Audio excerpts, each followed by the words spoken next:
زمانے بھر میں یہ قاعدہ ہے کہ جس کا کھانا اسی کا گانا۔ حضرت حکیم الامت فرماتے ہیں کہ زمانے بھر میں یہ قاعدہ ہے کہ جس کا کھانا اسی کا گانا، تو جن کا ہم کھا رہے ہیں انہی کے پھر گیت ہم گا رہے ہیں۔ کائنات ارضی اور سماوی پر سب سے بڑا، سب سے شاندار، سب سے خوبصورت، سب سے ٹھنڈا، سب سے امن والا جو انقلاب ہے وہ میرے نبی پاک نے برپا فرمایا۔ بڑی یہ کم نصیبی ہے کہ مسلمانوں میں فرقے بن گئے اور امت تقسیم ہو گئی اور تقسیم ہونے سے کمزور ہو گئی۔ لیکن افسوس کی بات یہ ہے کہ لوگ اس بات کو سمجھنے سے عاری ہیں کہ عید میلاد النبی صلی اللہ تعالیٰ علیہ وسلم تو امت اس بات کے شکر کے طور پہ مناتی ہے کہ اللہ نے ہمیں اپنے نبی کا غلام بنایا۔ آؤ میں تمہیں مسلم شریف پڑھ کے سناتا ہوں، اور راوی بھی وہ بندہ جو ہر وقت حضور کے قریب رہتے تھے، حضرت انس بن مالک رضی اللہ تعالیٰ۔ آپ فرماتے ہیں مجھے وہ دن بھولتا ہی نہیں، میں بھلا سکتا ہی نہیں جس دن میرے نبی پاک مکے سے ہجرت کر کے مدینہ طیبہ تشریف لائے۔ حضور اس دن کیا ہوا تھا؟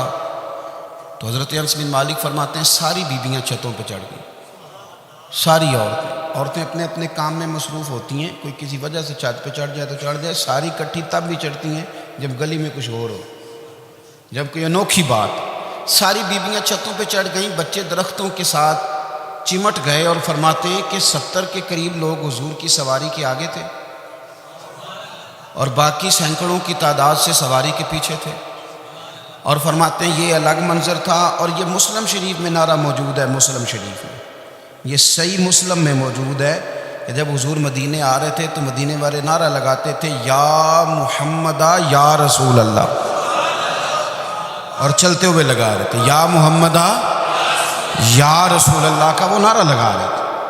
اور پھر حضرت انس بن مالک فرماتے ہیں یہ دو منظر یہ تھے، ایک تیسرا منظر بھی تھا۔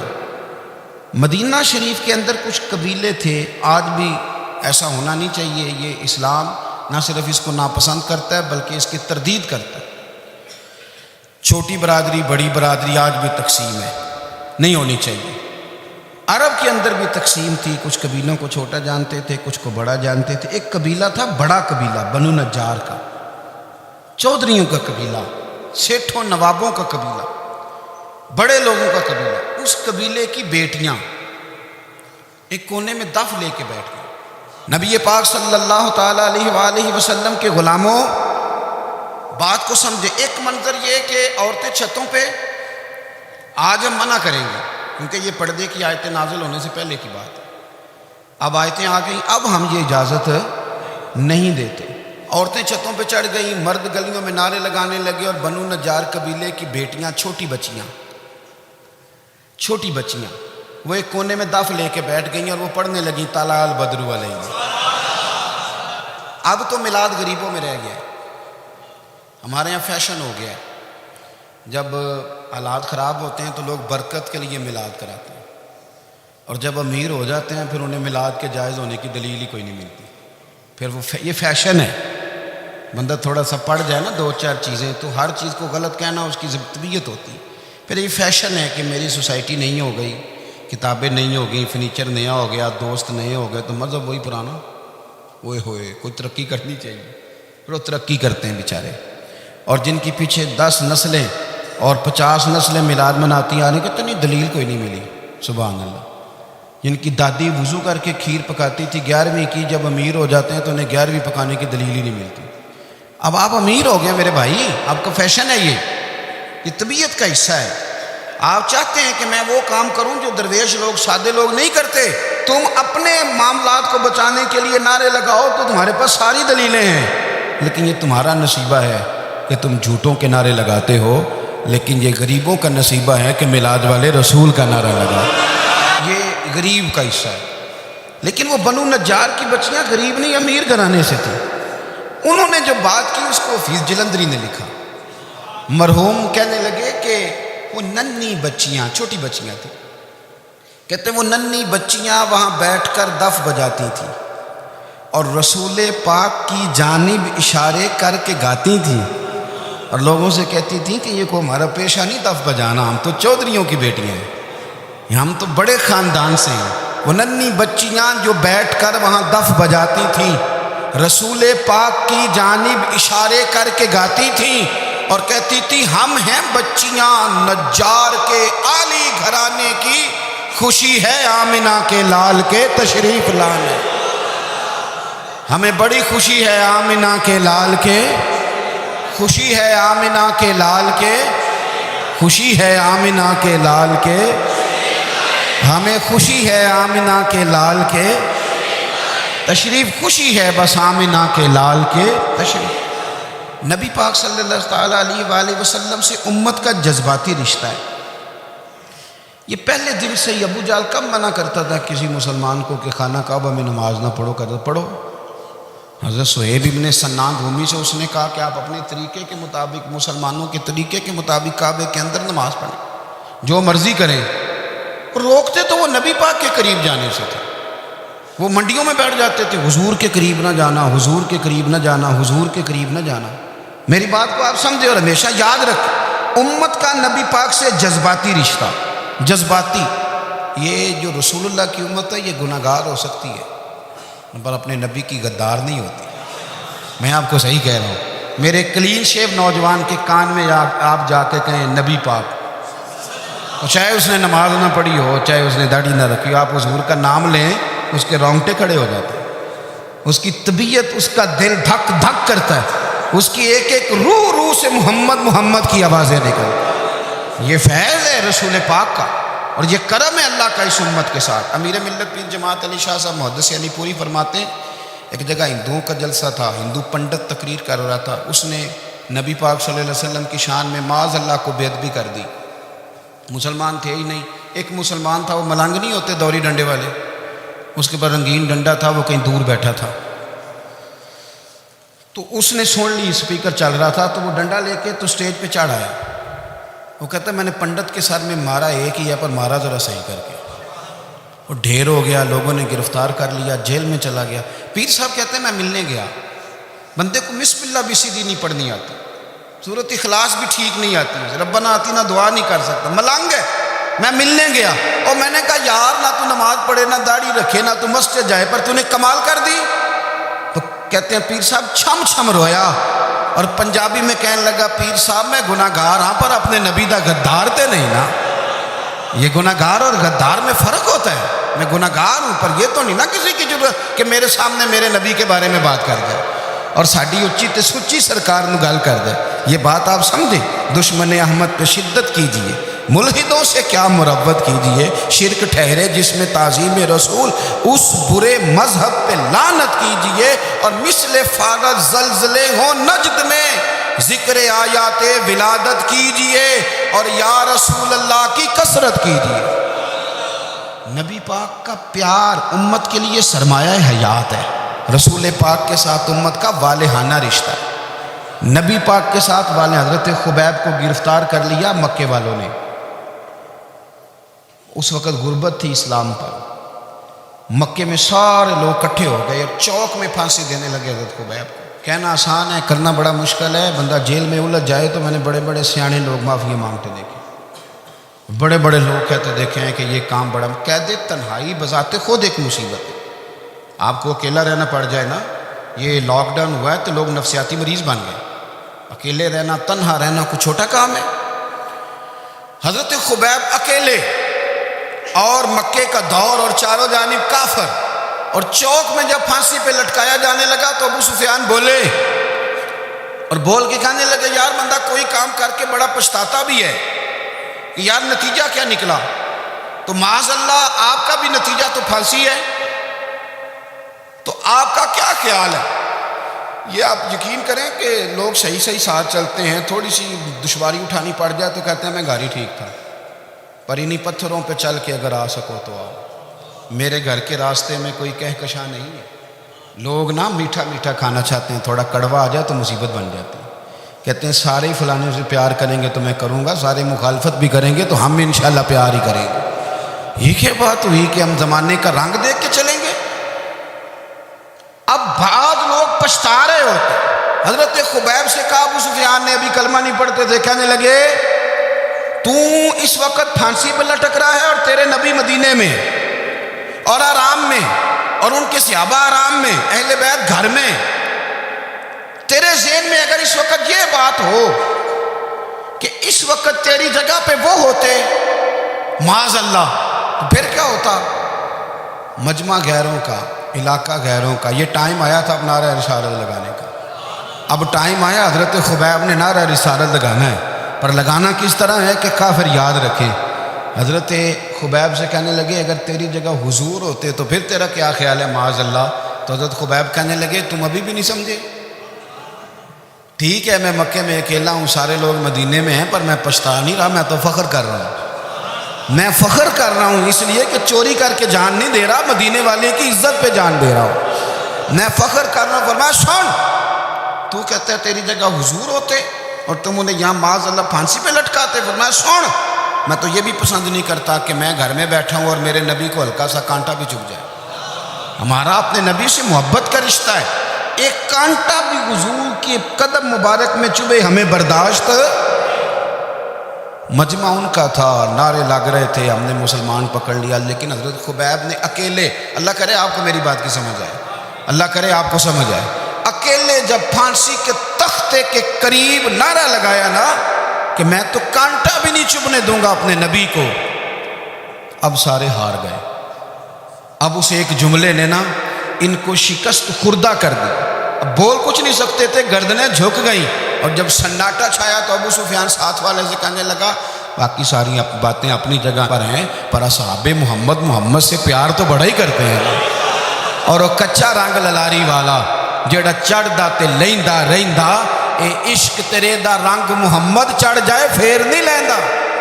کہا یار پیار تو یہ کرتے ہیں نا، اس میں کوئی شک والی بات؟ اس پیار سے کافر ڈرتا ہے۔ نبی پاک کے ساتھ جذباتی وابستگی، حضور کے ساتھ غلاموں کا جذباتی رشتہ، اور نبی پاک صلی اللہ تعالیٰ علیہ وسلم کی آمد پر تشکر کے جذبات۔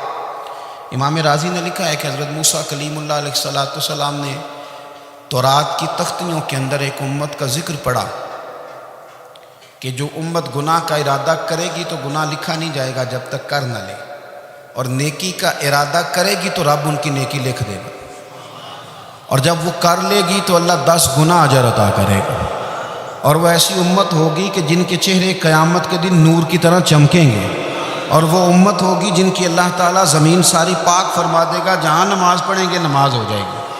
یہ تذکرے پڑھ کے تو حضرت موسیٰ کلیم عرض کرنے لگے اللہ یہ امت میری بنا دے، تو رب کریم نے فرمایا کہ موسیٰ نہیں، یہ تو میرے محبوب کی امت ہے، فرمایا یہ تو میرے نبی پاک کی امت، حضور کی امت۔ اللہ اکبر۔ حضرت موسیٰ معمولی آدمی نہیں، وہ جلیل القدر پیغمبر ہیں جن کا قرآن کے ہر سپارے میں تذکرہ ہے، کہیں واضح طور پہ کہیں اشارتاً، ہر پارے میں۔ اور حضرت موسیٰ اللہ کے وہ نبی ہیں جو رب سے ڈائریکٹ باتیں کریں کوئی تو کہا اے موسیٰ یہ امت تو میرے نبی کی ہے، تو حضرت موسیٰ علیہ السلام عرض کرتے ہیں، امام راضی نے لکھا ہے، کہتے ہیں اے اللہ پھر مجھے اپنی نبی کی امت میں شامل کر۔ او یار ہمیں لوگ کہتے ہیں میلاد نہ مناؤ، جس امت میں آنے کے لیے حضرت موسیٰ نے دعا مانگی، جس محبوب کی غلامی کے لیے، ہمیں تو دعا بھی کوئی نہیں مانگنی پڑی، اللہ نے فضل سے ہی مدینے والے کا غلام بنا دیا۔ تو ہم حضور کے تذکرے نہ کریں، ہم تشکر نہ کریں، ہم نبی پاک صلی اللہ تعالی وسلم کی نعت نہ پڑھیں، ہم حضور کے آنے پر جشن کا اظہار نہ کریں، ہر وہ جائز طریقہ جس سے اظہار خوشی ہو سکے وہ میلاد پہ کرنا چاہیے، اور اس کے لیے اسباب بنانے چاہیے۔ امت کا ایک جذباتی انداز ہونا چاہیے نبی پاک کے ساتھ، ایک وارفتگی، ایک ذوق، ایک طبیعت کے اندر وجدان۔ نعرہ مطلب اس طرح نہ ہو کہ بس چل رہا ہے کام، میں نہیں ہوں قائل، میں کہتا ہوں پہلے تو کوئی لگائے نا، اور پھر نعرہ جب لگتا تھا نا تو مسلمانوں کے یہاں نعرہ لگتا تھا تو بڑے بڑے لوگ کانپ جاتے تھے۔ صوفیاء نے لکھا ہے کہ حضرت عمر نے جب کلمہ پڑھا نا تو 39 بندے کلمہ پڑھتے تھے، تو نبی پاک نے رات کو دعا مانگی، اے اللہ عمر کو مسلمان کر کے اسلام کو عزت دے۔ حضرت عمر سویرے آ گئے، میں وہ تفصیل میں نہیں جاتا، بات لمبی۔ حضرت عمر جب آئے نا اور انہوں نے آتے جب کہا نا کہ میں کلمہ پڑھنے آیا ہوں، تو حضور اتنے راضی ہوئے کہ نبی پاک نے کہا اللہ اکبر، تو صحابہ نے نعرے لگائے اللہ اکبر۔ اللہ اکبر، یعنی 40 لوگ مسلمان ہوئے تو نعرے لگے ہمارے صوفیاء کہتے ہیں حضرت عمر کے آنے پر جب نعرے لگے تو بتاؤ کہ وہ تو نعرہ تکبیر لگا، نعرہ رسالت کیوں نہیں لگا؟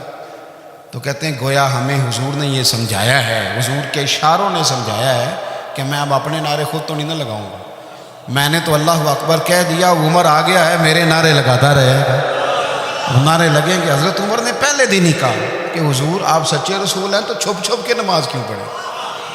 شروع ہو گئے نعرے، حضور آپ سچے ہیں تو چھپ چھپ کے نماز کا کیا معنی ہو؟ تو حضور نے فرمایا تیرا کیا ارادہ ہے؟ کہ حضور سارے نہیں، ایک میں ایک امیر حمزہ، ایک لائن کے آگے وہ لگ جائے، ایک کے آگے میں لگ جائے، اور باقی مسلمان جتنے ہیں کل 40 تھے، پیچھے 18 19 بچیں گے، تو ایک لائن میں وہ ہو جائیں، ایک میں آگے، ایک میں امیر حمزہ ہو، ایک میں ہوں، تو دیکھ لیتے ہیں یہ ہمیں نماز کیسے نہیں پڑھنے دیتے۔ ہاں دیکھ لیتے ہیں، آئے نا میدان میں، ادھر آ ستمگر ہنر آزمائیں، تو تیر آزما ہم جگر آزمائیں، اور غلامان محمد جان دینے سے نہیں ڈرتے، یہ سر کٹ جائے یہاں رہ جائے کچھ پرواہ نہیں کرتے۔ فرمایا بھی پتہ چل جاتا ہے، ایک لائن میں حضرت امیر حمزہ ہو گئے، ایک میں حضرت عمر ہو گئے۔ پہلے یہ مارتے تھے جو حرم شریف میں مسلمانوں کے طریقے پہ نماز پڑھتا تھا، یہ جلوسوں کی بڑی برکت ہے، اندر بیٹھے رہے نا چپ کر کے، نکل جائیں تو پتہ کچھ بھی نہیں چلتا۔ جب نکلتے ہیں نا لوگ کہتے ہیں جلوس کیا معنی ہے، تو میں بتاتا ہوں نا جلوس کا معنی کیا ہے۔ حضرت عمر نے باہر نکلے 2 لائنوں کا جلوس، لمبا بھی کوئی نہیں، بندے بھی 40، اور جناب فاروق اعظم باہر نکلے تو عمر کا نعرہ، عمر کا، حضرت عمر نے یوں کر کے آستینیں بازو کی چڑھا لی، اور اپنے گلے میں جو ان کے رومال تھا نا اس کو یوں سینے پہ باندھا، اور اس ہاتھ میں تلوار تھی تو یوں کر کے باہر لہرائی، کہنے لگے او مکے کے کافرو ادھر آؤ میرے سامنے، جس نے اپنی بیوی بیوہ کرانی ہو، جس نے بچے یتیم کرانے ہوں، وہ آئے میدان میں، مصطفیٰ کے غلام آج سڑکوں پہ نکل آئے میدان میں ہمارے سامنے ہمارا مقابلہ کرے، آئے نا میدان میں، ہم نکلے ہیں، اب ہم یہاں کعبے میں اعلانیہ نماز پڑھیں گے، ہم پڑھیں گے، طاقت ہے تو آؤ نا ہمارا مقابلہ کرو، آؤ۔ کفر بذات خود بہت بڑا جھوٹ ہے، اور جھوٹ کے پیر بس 2 بندے نکلے تلواریں لے کے آگے تو پھر حضرت عمر نے اعلانیہ نماز پڑھوائی خانہ کعبہ۔ تو میرے بھائی رسول اللہ صلی اللہ علیہ وسلم کے غلام تو جب نعرہ لگاتے تھے تو ہو ہی کمال جاتا تھا۔ پھر بریلی کے امام بولے، کہنے لگے پیش حق مجدہ شفاعت کا سناتے جائیں، حضور قیامت کے دن آگے نا ہمارے آگے خوشخبری دیں گے، کہیں گے تم فکر نہ کرو، آ جاؤ میں تمہیں بخشواتا ہوں، میں تمہاری سفارش، آ جاؤ پیچھے۔ حضور نہ پیش حق مجدہ شفاعت کا سناتے جائیں گے۔ یقین کریں بریلی کے امام کو بھی بڑا ہی رنگ آتا ہے بیان کرنے کا، کہنے لگے آپ روتے جائیں گے، اللہ کو منانا ہے نا حضور نے، کہتے ہیں پیش حق مجدہ شفاعت کا سناتے جائیں گے، آپ روتے جائیں گے پر ہم کو ہنساتے جائیں گے، باغ جنت میں محمد مسکراتے جائیں گے، پھول رحمت کے گریں گے ہم اٹھاتے جائیں گے، اور حشر میں ہوگا ہمارا داخلہ اس شان سے ہم یا رسول اللہ کا نعرہ لگاتے جائیں، ہم یا رسول اللہ کا نعرہ۔ امام راضی کہتے ہیں حضور نے ایک رکا پکڑا چھوٹا سا، ایک بندے کو لوگ دوزخ میں لے کے جا رہے ہیں۔ اچھا مجھے ایک بات بتاؤ، فیصلہ پہلے ہو گیا ہے، اللہ کے سامنے ہوا ہے، اور فیصلہ ہو گیا اور طے ہو گیا کہ دوزخ میں جانا ہے، وہ قریب پہنچ گئے دوزخ کے، تو حضور نے دیکھ لیا، اور بتایا کس نے؟ حضرت آدم نے۔ حضرت آدم کہنے لگے حضور وہ آپ کے غلام کو دوزخ میں لے جا رہے۔ نبی پاک آگے گئے، کیا پڑھتے ہیں ہمارے بھائی؟ حضور نے مجھے ان سے چھڑا کے چھوڑ دیا۔ نبی پاک صلی اللہ علیہ وسلم آگے گئے، فرمایا ادھر آؤ، کہاں لے کے جا رہے ہو؟ اللہ کے سامنے فیصلہ ہوا ہے نا، فرشتوں نے کیا ہے نا، فرشتے کو کسی سے بددیانتی تو نہیں نہ کرتے، فرشتوں نے جو کیا ٹھیک کیا ہے نا، کیوں لے کے جا رہے ہو؟ سونا ہے گناہ زیادہ ہے، نیکیاں تھوڑی ہیں، فرمایا میرے سامنے تو کسی فرشتے نے نہیں کہا کہ سونے ہم معاذ اللہ ہم کو بے ایمان ہے، ہماری کوئی سے زد چل ساڈا کو بننا سان جائے دے نال، بھائی میرا مطلب ہے صحیح تول ہے فیصلہ ہے، اور میں دوبارہ تولو۔ گویا رب بھی فرماتا ہے جیسے میرا محبوب کہتا ہے ویسے ہی کہتا، اور کوئی نہیں دوبارہ تول لو، کوئی حرج نہیں، تولو نہ دوبارہ۔ فرشتے دوبارہ آئیں گے، انہوں نے دوبارہ تولا، ایک پلڑے میں نیکیاں ایک پلڑے میں گناہ۔ اب وہ گناہ پھر زیادہ نکلے تو نبی پاک نے نا جیب سے اتنا سا روکا نکالا، روکے کا بھی کوئی وزن ہوتا ہے، وہ حضور نے نیکیوں کے پلڑے میں رکھ دیا، نیکیاں بڑھ گئیں، فرشتے بھی چپ کر گئے، چلو بھائی جنت میں۔ میری طرح کا تھا نا، پتہ سارا ہے سردار نے کی دیا، پتہ تو تھا نا اسے من آنم کے من دانم، تو سیدھا حضور کے قدموں سے جا لگا، کہنے لگا سونیا میں تو ساری زندگی گناہ کرتا رہا، یہ کون سی نیکی ہے؟ تو حضور فرمانے لگے چپ کر، جنت کا دروازہ کھول گیا، تو جا جنت میں حضور رکے میں کیا ہے؟ فرمایا تو نے ایک دن درود و سلام نہیں پڑھا تھا؟ میں نے تیرا سنبھال کے رکھا ہوا تیرا درود شریف، وہ نعرے رسالت بھی تو نے لگائے تھے، وہ تو کھول کے میرے تذکرے میں نے تیرا سنبھال لیا، دوزخ میں تو کیا میرا سایہ نہ جائے، کیونکہ رسول پاک سے دیکھا نہ جائے، میرے رسول پاک۔ اور میری بات سنو، میں بھی آپ کو کھانا نہیں کھلاتا، لنگر میرے سنگی کھلاتے ہیں، میرے دوست آپ کو کھانا پیش کرتے ہیں، ہر جگہ آپ جاتے ہیں تو وہاں کچھ لوگوں کی ڈیوٹی ہوتی ہے، لیکن ترمذی شریف سیاستہ کی حدیث ہے، حضرت انس نے پوچھا تھا حضور قیامت میں کہاں ملیں گے؟ فرمایا حوض کوثر پہ۔ حضور وہاں انس پانی پلائیں گے کہ بلال پلائیں گے کہ سہیب پلائیں گے؟ فرمایا نہیں، امت پیاسی آئے گی تو میں اپنے دست مبارک سے پانی پلاؤں۔ حضور وہاں نہ ملے تو فرمایا پل صراط پہ آنا، امت گزرے گی تو میں رب سلیم کی دعائیں کروں گا۔ تو اعلیٰ حضرت فرماتے ہیں جب حضور دعا کر رہے ہیں تو ڈرنے کی ضرورت کیا ہے؟ خدا کی رضا چاہتے ہیں دو عالم، خدا چاہتا ہے رضائے محمد، رضا اب پل سے وجد کرتے گزرے کہ ہے رب سلم دعائے محمد صلی اللہ ہو۔ حضور وہاں ملاقات نہ ہوئی تو پھر اس حدیث کو بھی یہ حدیث مضبوط کر دے گی۔ حضور فرمانے لگے پھر میزان عمل پہ آ جانا، امت کے عمل تول رہے ہوں گے اور میں کامیابی کی دعائیں مانگ رہا ہوں گا، تو جس کے لیے حضور دعا مانگیں گے ناکام ہوگا، ناکام ہوگا۔ اپنے بچوں کو حضور کی محبت سکھائیں، نبی پاک صلی اللہ علیہ وسلم کی غلامی کریں، آپ کا رشتہ نبی پاک کے ساتھ مضبوط ہونا چاہیے، آپ کے تعلقات حضور کے ساتھ مضبوط ہونے چاہیے، اور آپ نے دائیں بائیں نہیں دیکھنا کہ پراپوگنڈا کیا ہے، لوگ کیا کہہ رہے ہیں، لوگوں کو دیکھ کے جو لوگ رستہ بناتے ہیں وہ پیچھے رہ جاتے ہیں۔ آپ نے یہ دیکھنا ہے کہ میرا حضور سے نسبت کا تعلق مضبوط ہے، کوئی کدھر جا رہا ہے اس سے ہمیں کوئی تعلق، اس وقت عالمی حالات کیا ہیں، قومی حالات کیا ہیں، معاشی حالات کیا ہیں، جرنلسٹ کیا کہہ رہے ہیں فلانے کے، ہمیں اس سے غرض نہیں ہے، ہمیں تو اتنا پتہ ہے کہ ہم نے اپنے نبی کو راضی کرنا۔ تو اس لیے خوبصورت محافل کا ذکر کریں، خوبصورت درود شریف پڑھیں۔